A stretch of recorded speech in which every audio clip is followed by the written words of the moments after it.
इस बजट में प्रस्तुत योजनाओं और प्रस्तावों से न केवल दिल्ली के युवाओं को उद्यमशीलता के नए अवसर मिलेंगे, बल्कि पहले से स्थापित उद्यम और व्यापार को भी काफी बढ़ावा मिलेगा। कोविड, जीएसटी, नोटबंदी जैसे तमाम कारणों से पिछले सालों में हुए नुकसान से उबरने का एक एजेंडा लेके आया हूँ।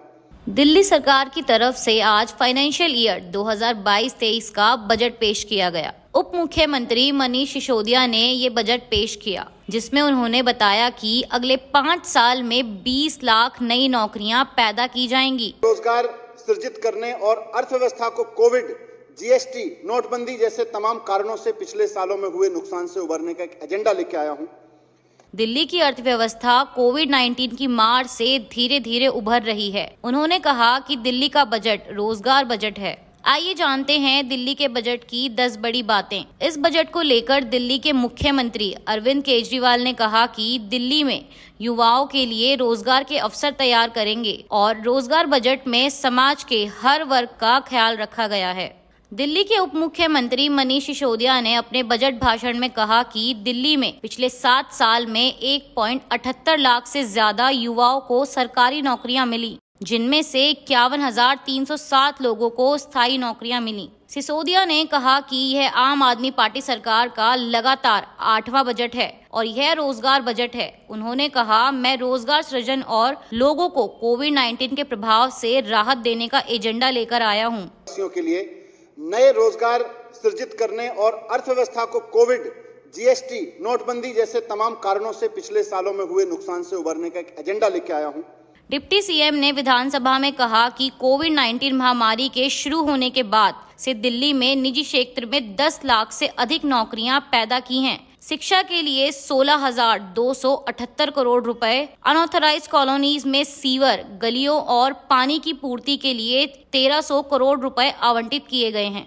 स्वास्थ्य क्षेत्र के लिए 9,659 करोड़ रुपए आवंटित किए गए। मोहल्ला क्लिनिक और पॉली क्लिनिक के लिए 475 करोड़ रुपए। दिल्ली सरकार के अस्पतालों की इम्प्रूवमेंट के लिए 1,900 करोड़ रुपए आवंटित किए गए। दिल्ली सरकार अपने विभागों और एजेंसियों के लिए बजट आवंटन का रोजगार संबंधी रिटर्न टेस्ट करेगी। स्मार्ट शहरी खेती पहल के तहत महिलाओं के लिए 25,000 नौकरियां पैदा होंगी। स्मार्ट शहरी खेती को बढ़ावा दिया जाएगा। इसे पूसा संस्थान के सहयोग से जन आंदोलन में बदला जाएगा। इससे 25,000 नौकरियां पैदा होने की उम्मीद है। हमें अगले 5 साल में खुदरा क्षेत्र में 3 लाख नौकरियां और अगले 1 साल में 1.20 लाख से अधिक रोजगार के नए अवसर पैदा होने की उम्मीद है। 1.5 लाख नौकरियां पैदा करने के लिए दिल्ली में 5 प्रसिद्ध बाजारों को विकसित किया जाएगा। इसके लिए 100 करोड़ रुपए आवंटित किए गए हैं। रोजगार बाजार के लिए 20 करोड़ रुपए निर्धारित किए गए।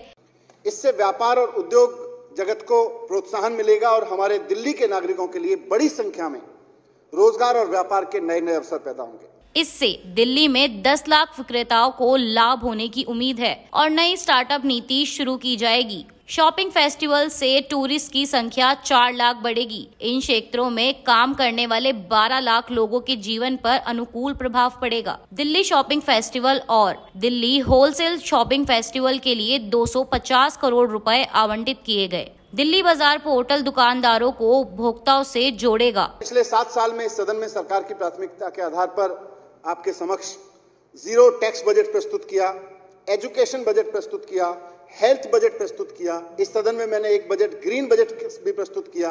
पिछले साल देशभक्ति बजट प्रस्तुत किया। आज आपकी अनुमति से मैं इस सदन में अगले वित्त वर्ष के लिए रोजगार बजट प्रस्तुत। गांधीनगर में एशिया के सबसे बड़े कपड़ा बाजार को कपड़ा केंद्र के रूप में विकसित किया जाएगा। आगामी 5 साल में दिल्ली में कामकाजी आबादी 33% से बढ़कर 45% हो जाएगी। ऐसे ही और वीडियोस देखने के लिए सब्सक्राइब करें विजन को।